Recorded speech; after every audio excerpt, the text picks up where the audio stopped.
አለይኩም ወራህመቱላሂ ወበረካቱ። ውድና የተከበራችሁ የፈረሰኛዋ ፋሚሊዎች እንደምን አመሻችሁ? ማታ ሰዓት ስለሆነ እንደምን አመሻችሁ ብያለሁ። ብያላችሁ በሰላማችሁ ይብዛ።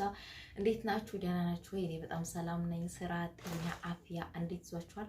ከኔ ጋር አልሐምዱሊላህ ረብል ዓለሚን ክብር ምስጋና ሁሉ ለዓለማቱ ይገባው፣ ለዓለማቱ ጌታ ይገባው። እኔ በጣም ሰላም ነኝ። ሰሞኑን እንግዲህ አዲስ ነገርም ብዙም ስለሌለኝ ጠፍቻለሁ። አዲስ ነገር ቢኖርም ያው ደስ የማይል ነገር ስለሆነ አልመጣሁም ማለት ነው። እና በያላችሁበት ሰላም ይብዛላችሁ እያልኩኝ እንደተለመደው እንግዲህ ላይክ እና ሰብስክራይብ እያደረጋችሁ ጀምሩ ማለት ነው። ሀባይቢ ሰብስክራይብ ነው እንኳን ብዙም እያደረጋችሁኝ አይደለም። ሰብስክራይብ አድርጉልኝ ሀባይቢ። ለእናንተ ምንም አይጎዳችሁም፣ ለእኛ ደግሞ ይጠቅመናል ማለት ነው። ኢትዮጵያ እስከወጣን ድረስ ላይክ እና ሰብስክራይብ ስለሚጠቅመን ላይክ እና ሰብስክራይብ ማድረግ ምንም የሚጎዳ ነገር ስለሌለ ላይክ እና ሰብስክራይብ አድርጉኝ እላችኋለሁ ሀባይቢ፣ በክብር በትህትና ማለት ነው።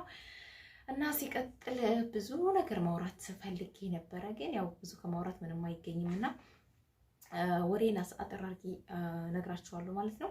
እና ሰሞኑን እየሰማን እያየን ያለነው ነገር ያው ጥሩ ነገር አይደለም፣ በሚዲያ በሀገራችን እንደዚሁም ከሀገር ውጭ ማለት ነው። እጅግ በጣም የሚያሳዝን ቅስም የሚሰብር ውስጥ የሚጎዳ ምናምን ነው በቃ የምናየው ሁሉ ማለት ነው። እና ምንም ደስ የሚል ነገር የለም። ከዛም አንፃር ያው እኔም አዲስ ነገር ይዤላችሁ አልመጣሁም ማለት ነው። የጠየቃችሁን ጥያቄ ግን አለ፣ ኢንሻአላህ ቀጣይ ይዤ እመጣለሁ ማለት ነው፣ መረጃዎችን ሰብስቤ። ለዛሬው ግን እንግዲህ ያው ሚዲያ ላይ እንዳያችኋት ዛሬ አንዲት ወገናችን በባህር ተመልሳ ወደ ኢትዮጵያ ሄዳ ወደ ሳውዲ ድጋሜ ለመመለስ አቅዳና አስባ፣ ያው እንግዲህ ሰው ልጅ ሁሌ እኖራለሁ ብሎ ስለሆነ የሚያስበው ተመልሳ ለመምጣት አስባ ያው መንገድ ላይ እንደቀረች እንግዲህ ሚዲያ ላይ ተሰራጭቷል ማለት ነው። ወላኪን ዛሬ ላይ ሚዲያ ላይ እሷ ስለምትታወቅ ወይም ደግሞ ዛሬ ምናልባት የእሷ ሞት ሚዲያ ላይ ግን ነው ስለወጣ ነው እንጂ ብዙ ወገኖቻችን በእሷ መንገድ ያለፉ ናቸው። በጣም ብዙሃኖች ከቁጥር በላይ ማለት ነው። ላኪን ይህን አይተን ራሱ አንማርም። የሚገርመው ነገር አለመማራችን ነው። እሷ እንደዚህ ሆነች አይደለ? ነገም ሌላው ይቀጥላል፣ ነገም ቀጣዩ ይቀጥላል ማለት ነው። አናርፍም፣ አንማርም። ለምን እንደማንማር አላውቅም ማለት ነው። ሀበሻ ሲመጣም ወደ ሳውዲ ብዙሃኑ ይሞታል፣ እንደዚህም ደግሞ ወደዛ ሲመለስ ይሞታል ማለት ነው። እና አንዳንዴ ቢቀርብንስ እንደዚህ ህይወታችን አደጋ ላይ የሚጥል ነገር ቢቀርብን ሌላ መንገድ ብንፈልግ። በተለይ ሳውዲ ላይ ሴቶች ተመልሳችሁ ይቃማ ለማምጣት እንትን አትበሉ፣ ህይወታችሁን አታጥፉ። ያው ህይወት ማጥፋት ነው በዛ መንገድ መሄድ ማለት ነው። ምክንያቱም ሳውዲ እስከዛሬ ኑረንባታል፣ ነፃነት አለ። በቃ መስራት ትችላላችሁ፣ አልባሌ ቦታ ካልተገኛችሁ መኖር ትችላላችሁ። ምናልባት አገር ደርሶ ለመመለስ ብቻ ነው እንግዲህ የምትቸገሩት።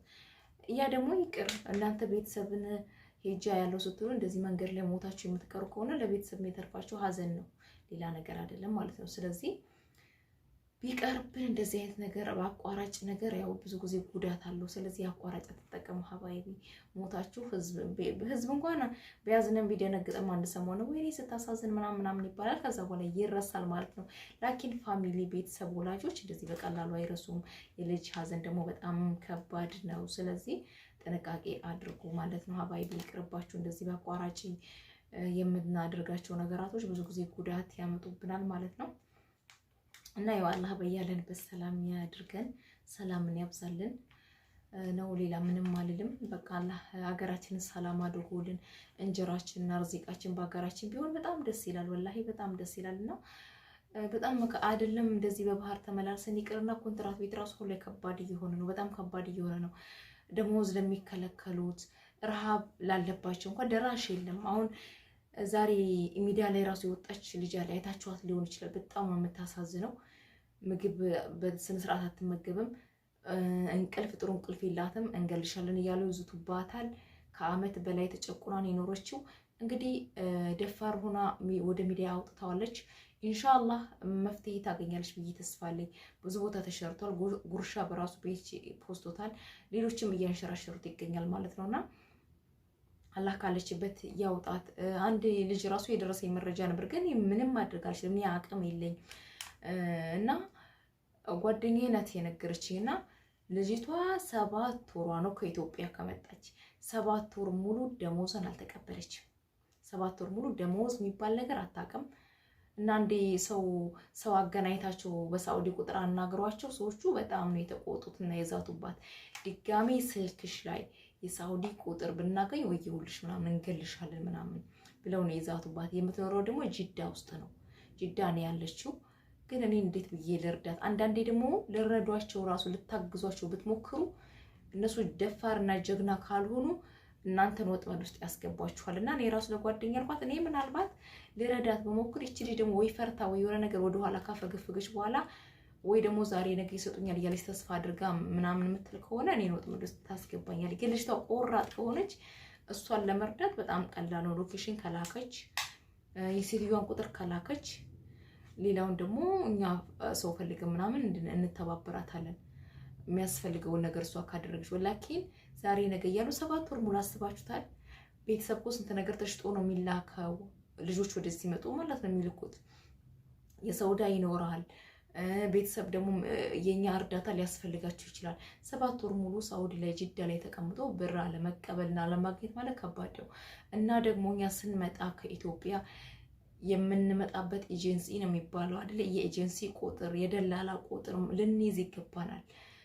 ምክንያቱም እነዛ ሰዎች ተይዘው ወይም ደግሞ እነሱ በርግጥ አንዴ እኛን ወደ አረብ ሀገር ማግደው እነሱ የሚገባቸውን ገንዘብ ከተቀበሉ በኋላ ዞሮም አያዩንም። ግን ቢያንስ እንኳን የነሱን ቁጥር የቢሮ ቁጥር መያዝ ይኖርባቸዋል። በርግጥ ቢሮዎቹ ምንም አይረዱም። እነሱ ደላላ ናቸው፣ ነጋዴ ናቸው። እንዲሸቀጥ አምጥተው በየአረቡ ቤት ይወረውሯቸዋል። ከዛ ሞታችሁ፣ ታመማችሁ፣ ተራባችሁ፣ ተጠማችሁ እነሱ ምናቸውም አይደለም ማለት ነው። ግን ቢሆንም ደግሞ መያዙ የተሻለ ነው ማለት ነው። እንደዚህ ነገር ከገጠማችሁ ደግሞ በጣም ደፋር ነው መሆን ያለባችሁ። መፍራት ምናምን የለም። አሁን ላይ እጃችሁ ላይ ስልክ ካለ ቀርጻችሁ ሎኬሽን የመዳም ቁጥር ሳይቀር ወደ ውጭ አውጥታችሁ መፖስት ይኖርባችኋል ብዬ ነው ማስበውና ጓደኛዬም ለነገረች ልጅ ራሱ ይሄንን መፍትሄ ነው የሰጠዋት። እሷ ጀግና ከሆነች ጅዳ ላይ እየኖረች ደሞዙ አይቀማም። ጅዳ መሀል ጅዳ ውስጥ ጅዳ ማለት ለሁሉም ነገር ቅርብ ነው። ላኪን መፍራት የለባትም። እንገልሻለን ስላሏት ይገሏታል ማለት አይደለም። ነገር ግን እንዴት ነው 7 ወር ሙሉ ደሞዝ የሚያዘው? ነገ ዛሬ ካለች ደግሞ አመት ሊሞላት ይችላል። ከዛ በኋላ ሊክዱ ሊሸመጥጡ ወይ ደግሞ አውጥተው ሊጥሏትም ይችላሉ ማለት እንደዛ መሆን የለበትም። ሀባይቢ የ1 ወርና የ2 ወር ደሞዝ ከከለከሏቸው አንሰራም ነው ማለት ያለባቸው እንጂ ዛሬ ይሰጡኛል። የ1 ወር ደሞዝ ያልሰጡ አረቦች የ7 ወር ደሞዝ ሊሰጡ አይችሉም። ምናልባት እነዚህ በየጊዜው እያሰሩ ብር መብላት የለመዱ ይሆናሉ። እንደዚህ እያሰሩ ደግሞ ወይ ስትጨናነቅ አይሚሯ ስታብድ ምናምን አውጥተው የሚጥሉ ሊሆን ይችላሉ። ስለዚህ የመጀመሪያ የ1 ወር ደሞዝ ካልተሰጣችሁ እዛ ቦታ መቀጠል የለባችሁ። በቃ በቃኝ አልሰራም።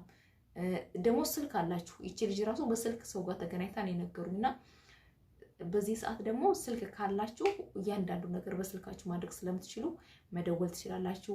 ችግራችሁ ሚዲያ ላይ ማውጣት ትችላላችሁ። ብዙ ነገር ማድረግ ስለምትችሉ መጨቆን የለባችሁ ማለት ነው። በተለይ ደሞዛችሁ መከፈል አለበት። ምግብ መብላት አለባችሁ። አብዛኛውን ላይ ደሞዝ ይቀማሉ። ረሃብ አለ። ረሃብን በጣም ከባድ ነው። ኮንትራት ማለት እየበላችሁ ልትሰሩ ነው እንጂ በደሞዛችሁ ገዝታችሁ ልትበሉ አይደለም። በ1 ሺህ ብር ደሞዝ ምግብ ተገዝቶ አያዋጣም ማለት ነውና በጣም ከባድ ነው። በየቤቱ ብዙ ችግሮች አሉ። አላህ ከችግር ይገላግለን፣ ከመከራም አላህ ያውጣን። ሀገራችን ሰላም ያድርግልንና ለዛሬ ጨርሻለሁ። ሀባይቢ በያላችሁበት ሰላም ይብዛላችሁ። ላይክ እና ሰብስክራይብ ማድረግ እንዳትረሱ። ወሰላሙ አለይኩም ወራህመቱላሂ ወበረካቱ። ወይም እንዴ